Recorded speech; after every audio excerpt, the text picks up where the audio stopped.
Haven't I too? I have a video, or the purpose of this video is to go in a little bit more depth about SeeGold Empire, SeeGold Tribe, just to pretty much just have it here.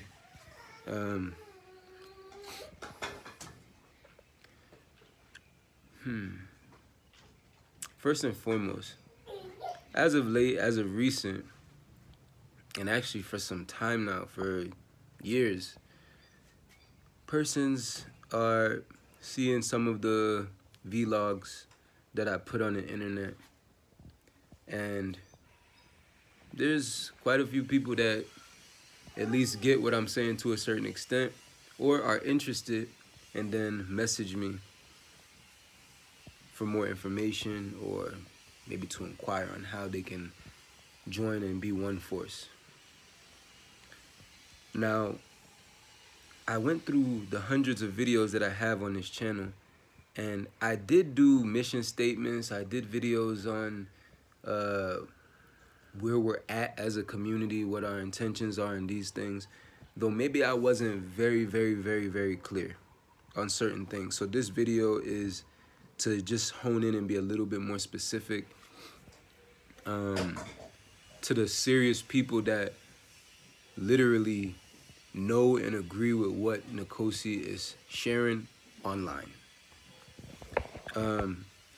First and foremost, SeeGold started off as some type of clique or street team or creative collective, and it was initially operating out of New Jersey, Paterson, New Jersey, and we somehow had even influences from like our roots or recent root of origin, which would be Kingston, Jamaica. Now, when we initially started or came with the name SeeGold, we incorporated, like with the spelling, for example, S-E-E. It's S-E-E-G-O-L-D, right?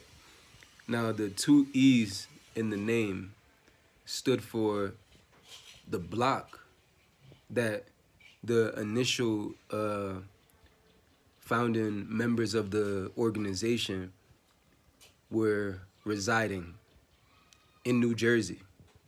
So we were from a block, or we lived on a block on the east side of Paterson, New Jersey.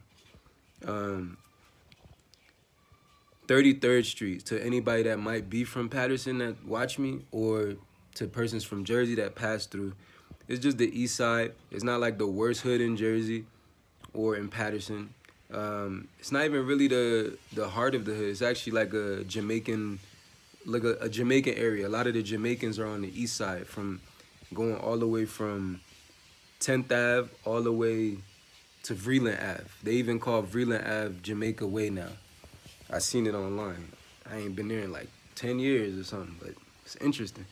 Anyways, so we started off calling ourselves SeeGold, correlating, because we each started having our spiritual remembrance, whereby we started, you know, doing a little research on, wait, hold up, we're not even African Americans.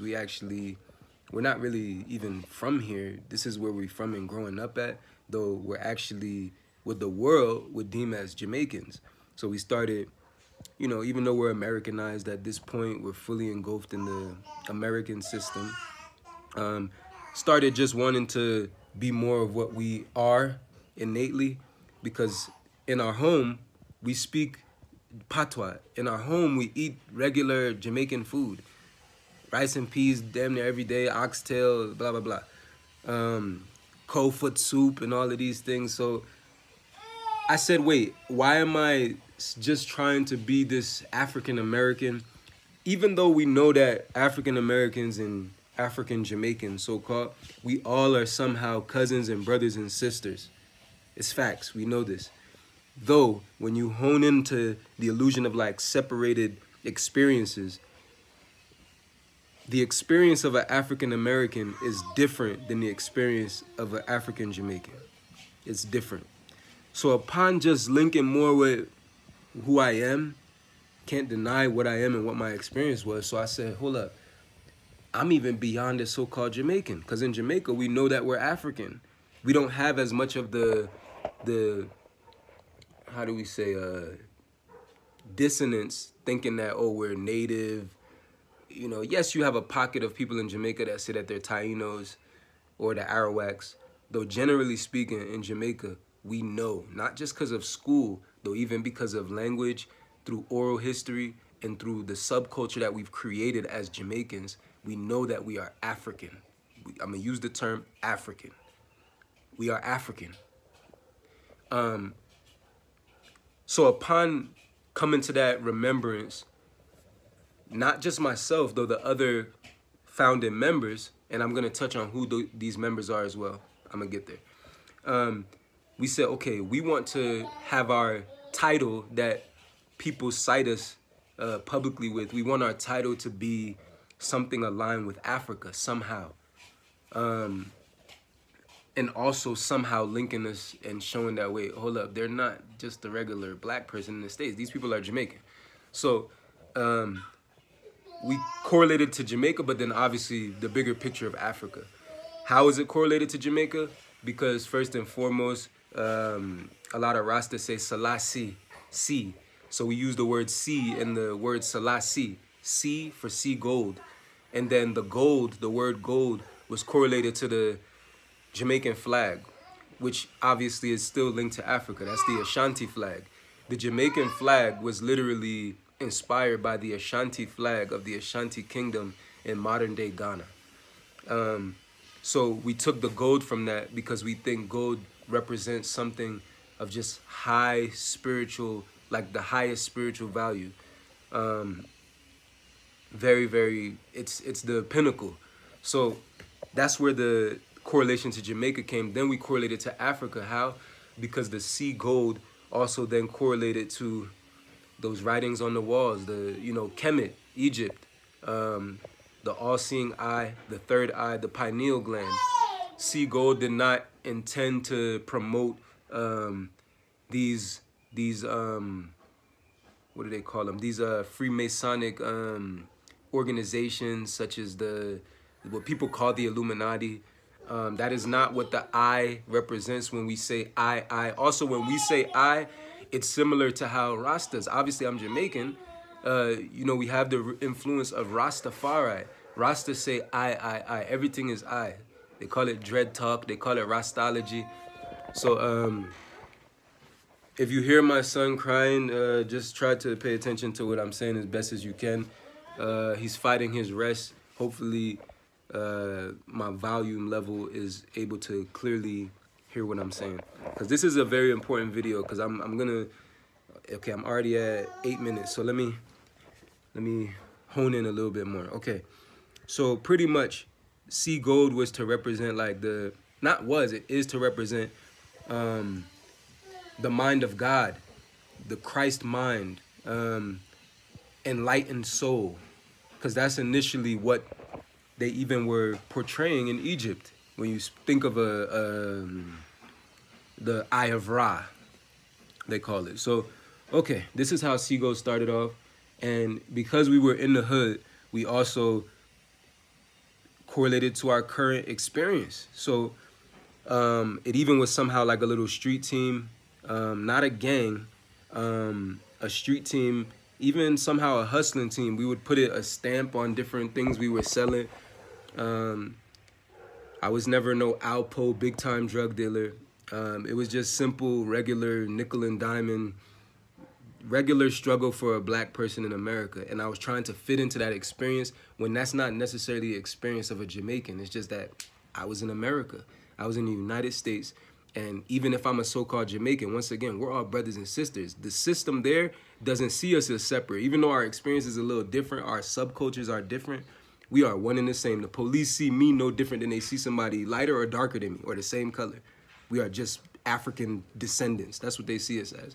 So I'm experiencing the same experience. Okay, I'm hustling. I'm out there doing whatever I'm doing. So pretty much we use SeeGold as like a title to call like the small clique. And it wasn't like very, very huge. It was just a small little street team, and it was mainly comprised of family. So now I'm gonna speak on the members and the founding members and how we started this, or who started this. Okay, obviously you know Nikosi Baba. I am one of the founders and key members to SeeGold Empire and SeeGold as a movement, as an organization, and now as a trust. Then we have Mikael, which is actually a cousin of mine. He's a family member to me, and not just family, because anybody could be your family, and people just call each other family, though. This is someone that I actually grew up a lot of my life with, and we've been through hell and back, and we both intended to make it out of hell together. As any regular person from Black America will desire to do. They want to make it out of the hood. They know there's more to life. They want to let their mother get out the hood. They want to free up themselves. So, big up to the king man and to my brethren, Mikael. Obviously, when we were growing up in those days, his name was just simply Michael. Now, my name is actually literally Nikosi from the start. This is not a new name or a spiritual name or whatever. It is a spiritual name, though. I'm saying it's not like a new title I just put on to brand on the internet. What you see is what you get with Nikosi. And what you see is what you get with Mikael as well. He didn't change his name either. He kept it as Michael. It's just he made it more closer to the origin of where that name came from. Because the name Michael, it's pronounced Michael in regular English, though it's correlated obviously to the Torah, you know, Archangel Mikael. So, big up to my brethren Mikael. He is also a founding member, and key personnel within the movement. I love that guy, and he's my family for life. We've been through different things, things that even tested our relationship, trials and tribulations, tested our brotherhood, tested our loyalty. And if he sees this video, because I know he's manifesting and doing certain things, and we are all one SeeGold, though it doesn't mean that every SeeGold member watches these videos every second, because we're not always on the phone.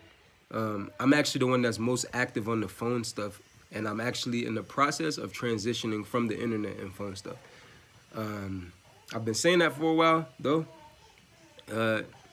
We'll see. We all will see, right? So anyways, all right, so Mikael, if you see this, man, big up to the eye, man. More life, I have I. The next very key and important member, in fact, the one that even came up with the name, SeeGold. I'm gonna let this be put here, and I think I said this in an interview somehow a little bit, but maybe not on this vlogging channel. So the person that came up with the name SeeGold is my actual sister. Big up to my sister. Her name is Sophia. Now growing up, because me and her both have these African names, we would try to not like use our African names in America, especially upon living in America. People would be like, go back to Africa, go back on your banana boat. People thought I was just from Africa. They didn't even know I was Jamaican. But that's interesting, because then when you're living in Africa, people in Africa will call you a white man just because I'm a little bit more light-skinned. Anyways, it's interesting. What's funny, I want to say this I want to add in a sidebar.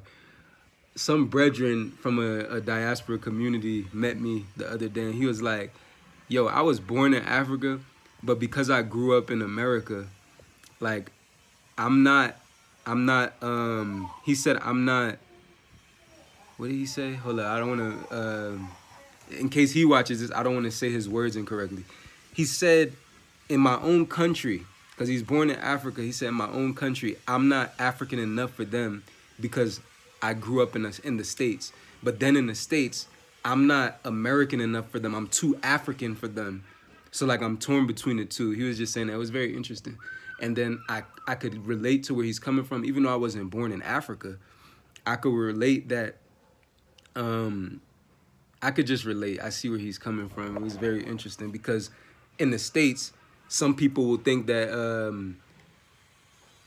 I'm just like African. You know, I have nappy hair, brown skin, and an African name. So they automatically could just think, oh, he's African. Initially, upon growing up in America, I'm not saying exactly like right now. Maybe my hair being like this, more so people would just quickly say, okay, he's Jamaican, he's a Rasta. Now, but yeah, growing up, they really just thought I was just African. And I just related to what that guy was saying. Because in the States, I'm not black enough. I'm not like just a regular black guy. He's just like, they're just like, oh, he's an African. But then when I'm in Africa, I'm not African enough. They're like, oh, you're diaspora, or you're a white person, or you're just a Jamaican, or humans, right? So anyways, let me finish with this, with the info on SeeGold. So Sophia, if you by chance see this, big up to my beautiful, lovely sister. She's actually the one that came up with the unique idea to call our group SeeGold, because we were all, not just me, us three initial starters of this, we actually all around the same time was having like some spiritual remembrance within ourselves in different ways, though the timing was very, very interesting. Very, very interesting. You know, I'm born 1993. Mikael is born 1992. Sophia is born 1991. 1, 2, 3. And they used to call us the Three Musketeers, some people in the family. And yeah, Sophia is she's so creative. If you've even seen some of my older music videos, my own sister, literally my sister has done not just my music videos, but even our cousin Mikael's music videos, as well as other affiliates or actual members to SeeGold. She's done a lot of the visuals because we did everything in-house. Like, we did it ourselves. We tried our best to be as independent as possible. Recording ourselves, editing, making artwork, etc. And that's also now how SeeGold graduated from just like a street team and a group of collective people, and I mean a group of creative, like a creative collective. We grew from that to saying, wait, let's get out of this street stuff. No, we want to make it out the hood. Everybody wants to make it out the hood. So more so me and Mikael too, as males, you know, we're thinking about wanting to just get our family to higher ground and safety. I'm not saying Sophia didn't think this, though. Sophia came with the name SeeGold, though I myself and then also Mikael said, no, not just SeeGold, let's be called SeeGold Entertainment, SeeGold ENT, SeeGold Enterprise. Because now we wanted to pretty much find a way to beat the system and beat the game.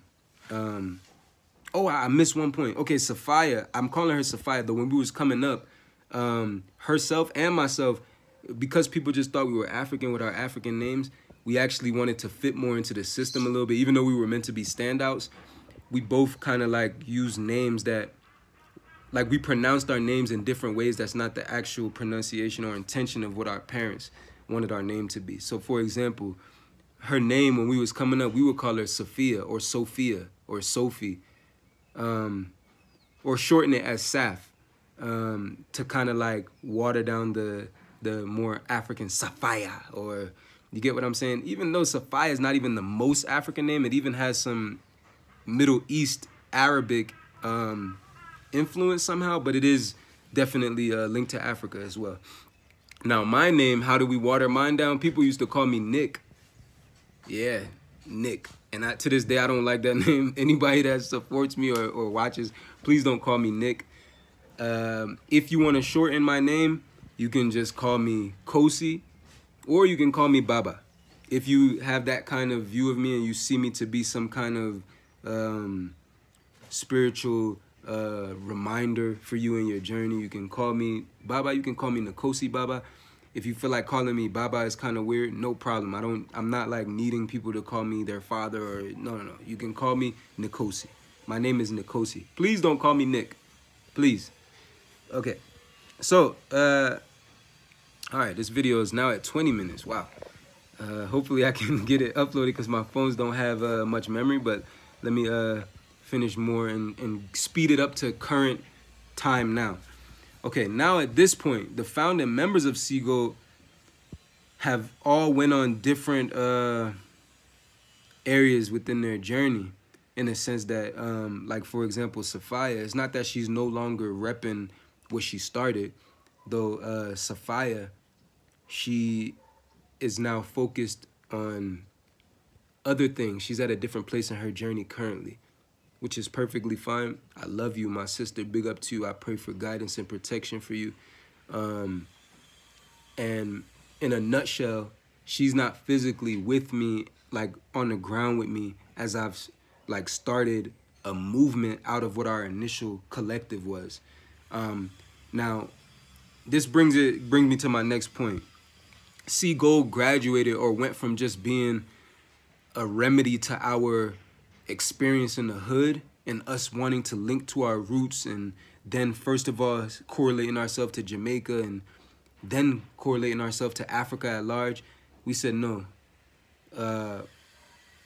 We need a remedy out of this. So then that's how we came with the idea of SeeGold. Though now, to bring it fast forward up to now, Nikosi specifically has then graduated or shifted this group or this creative collective to now become some type of movement out of the system, because we literally experienced the system no different than anybody that will watch this, that can say they had a regular upbringing in the United States and United Kingdom. You know, we're regular people just like you. The difference though is that upon doing our music stuffs in the hood, because we're actually pretty creative, we then gained opportunities to, like, pretty much you could say sell your soul.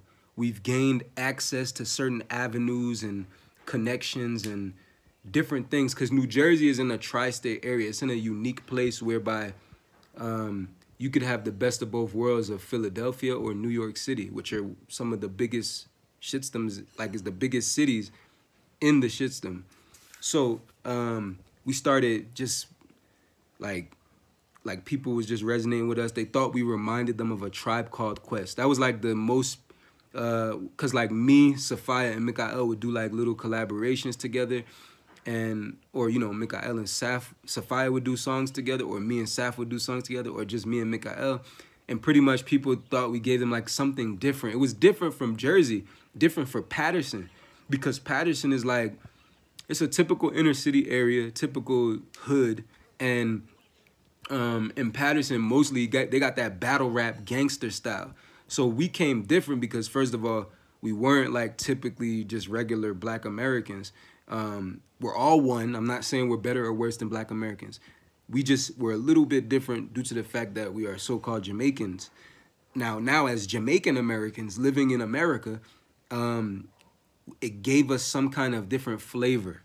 Now, our music then started to incorporate some different melodic vibes, and it wasn't just that straight up gangster rap vibe. We didn't do gangster rap, not myself or Mikael. And Sophia, as a female, my sister, big up to her as a queen, she was making more so like, obviously melodic, just like me and Mikael, but she even has, I would say she has a better voice than me and Mikael. I think that she's a great singer. And my sister, she would do the melodic stuff, but like she didn't have no kind of like roughness or gangsterism stuff involved in it. Maybe what helped her with not really putting that there is maybe because she's in her feminine female expression. Though me and Mikael, due to what we were around, I'm not blaming that environment, though we more so kind of made, we never made fully gangster music. It's just that we kind of did like melodic style, but still with some of the hood influence. So we talked about what we were experiencing because we were hustling. We were selling, you know, regular marijuana, typical things that black guys in the hood do. And I'm not promoting that or glorifying it. That's never my intention. I've talked about this in interviews or in other videos. My intention is to never glorify. My intention with all of this, or documenting or speaking about the journey, is to more so show that you can literally go from the hood into heaven. You're not worthless. You're actually very valuable. And when I say heaven, I'm speaking about a state of spiritual oneness within oneself, oneness with the Most High.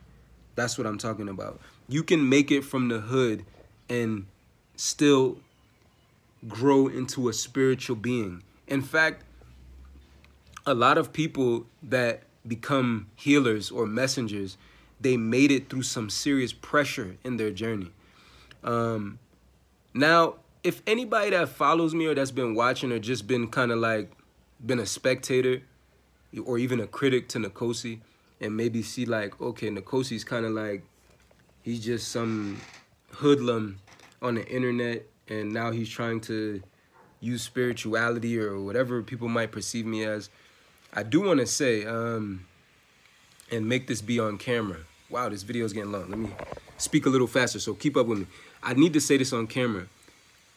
Nikosi is not exempt from all of those experiences in the system. So if you come around me, or if you agree, or you think that you resonate with the messages that I've vlogged, that I've documented and vlogged on this internet, please know that you need to see if you actually will even fully be compatible with me, or if you will actually truly like how can I say this? I'm not just like some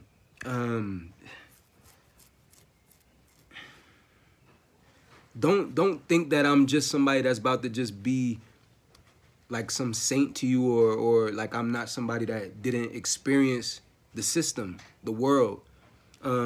Yes, I did grow up